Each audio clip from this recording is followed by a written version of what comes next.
Hi everyone, welcome back to the channel. In today's video, I'm going to show you how to change your password on Ticketmaster in 2026.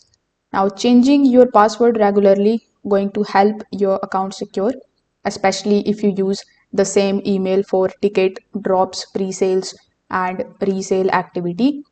So first of all, you need to come here on ticketmaster.com.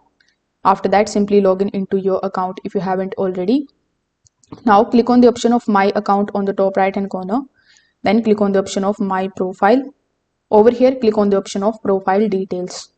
So as soon as you do this, you will be landed here on this profile details page. So on the top, you will see a bunch of different options. So among these, click on this one that says sign in and security. So here in the sign in and security, you will see the option of update password, which also means that you can change your password over here. So you just have to start providing your new password. Make sure that it has 12 characters, one letter and one number.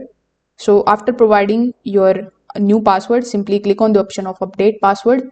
And this way you will be able to change your Ticketmaster password very easily.